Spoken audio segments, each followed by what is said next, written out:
आज मैं आपको एक ऐसी बात बताऊंगा जो शायद आपने जिंदगी में ना सुनी हो। सुन लो, स्त्रियों से जुड़ी बात है। जिसको बेटियां बहुत हो गई हैं और बेटा चाहता है वो सुनेगा।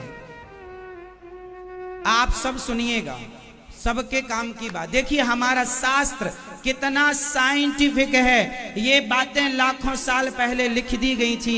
साइंस जहां आज पहुंच भी नहीं पाया या कुछ कुछ पहुंच भी गया है। चलो अब मैं बताऊं, किसी महिला को बेटी ही बेटी हो रही हो और बेटा की कामना हो तो क्या करना चाहिए? जिसे पुत्र चाहिए उसे क्या करना, और जिसे बेटा ही बेटा हो रहा हो उसे बेटी चाहिए, उसे क्या करना चाहिए? देखिए ये बात मैं कोई जादू टोना वाली नहीं बताऊंगा, लिखित में श्लोक के संग आपको बता सकता हूं।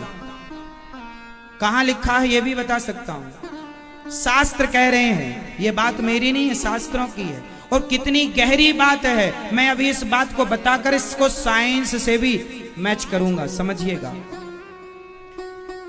अब किस दिन गर्भाधान करने से लड़की होती है और किस दिन गर्भाधान करने से लड़का होता है, हमारे शास्त्र ये सब बताते हैं। सुनो, स्त्री का जब रजो दर्शन स्टार्ट होता है, जिसे कहते हैं पीरियड, जिसे कहते हैं मासिक धर्म, शास्त्र कहते हैं कि स्त्री का जो मासिक धर्म स्टार्ट होता है उस दिन से, वो पहला दिन से 4 रातें छोड़ दीजिए। 4 रातें छोड़ दीजिए। यदि 5वीं रात को यदि गर्भाधान हो गया तो बेटी होगी।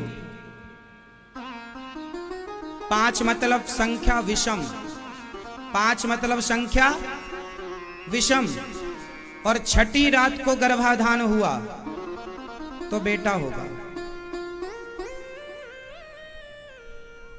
सम संख्या में ये शुरू कब होगा? जिस दिन महिला का टाइम स्टार्ट हुआ है, पीरियड, उस दिन से पहली रात, दूसरी रात, तीसरी रात, चौथी रात छोड़ के 5वीं रात गर्भाधान हुआ तो बेटी।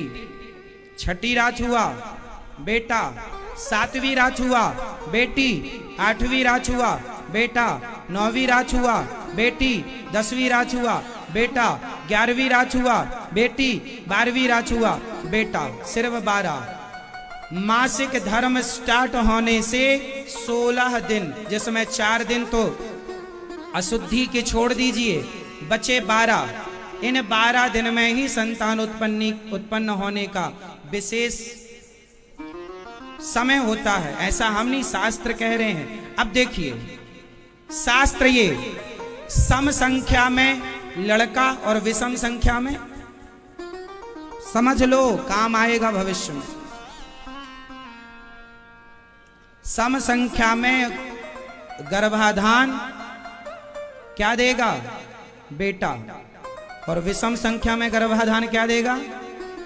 बेटी। ये तो रही बात। अब मैं इसको साइंस से जोड़ता हूं।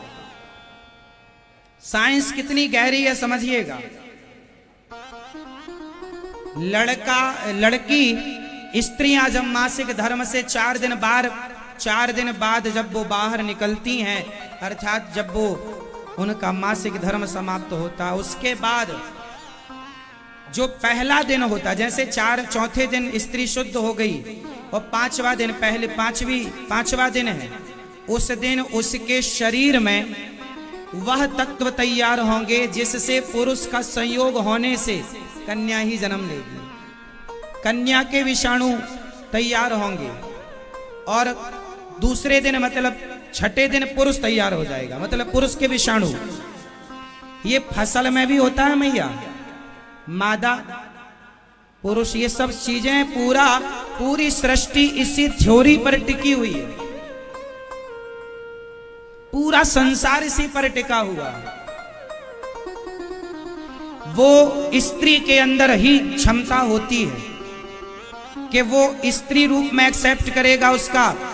कहते हैं पुरुष का तेज स्त्री के गर्भ में जब जाता है तो स्त्री का रज पुरुष के तेज में मिलकर, वो जो रज होता है स्त्री के अंदर भी एक तत्व पाया जाता है, वह तत्व 5वें दिन स्त्री रूप में होता है, 6ठे दिन पुरुष हो जाता है। 7वें दिन क्या है, जो हमारे सेल्स होते हैं ना, बनते और बिगड़ते रहते हैं। तो स्त्री का सेल्स बिगड़ गया, फिर बना, वो पुरुष का बनेगा, फिर वो बिगड़ गया, तीसरा तैयार होगा वो। इसलिए एक दिन छोड़ एक दिन छोड़, एक दिन स्त्री का एक दिन पुरुष का, एक दिन स्त्री का एक दिन पुरुष का। इससे देखिए साइंस, आज साइंस यदि पता लगाएगी तो आज लगा चुकी है। तो यही साइंस भी कहती है कि जब स्त्री के अंदर एक तत्व ज्यादा होता है तो बेटी का निर्माण एक तत्व ये ज्यादा होता है, और जब 2 तत्व हो जाते हैं तो जुड़वा संतान हो जाती है। जुड़वा संतानें कैसे होती हैं? एक ही भाग 2 भागों में स्त्री और पुरुष का तत्व मिलकर जब 2 भागों में पेट के अंदर किसी कारणवश डिवाइड हो गया तो 2 संतान की तैयारी चालू हो गई पेट के अंदर। ये साइंस है, ये साइंस जो आज बता रहा है, हजारों साल पहले हमारे ऋषि मुनियों ने बता दिया। कितना बड़ा साइंस, कितना बड़ा शोध है ये, जो मैंने 2 मिनट में पूरा कर दिया। इस शोध को बताने के लिए साइंटिस्टों ने हजारों लाखों करोड़ों रुपए खर्च किए हैं, कितनी बड़ी बड़ी मशीनें बनाई, कितना शोध किया, कितनी रिसर्च की, तब ये बता पाए। हमारे ऋषि मुनियों ने एक श्लोक में सारा लिख दिया।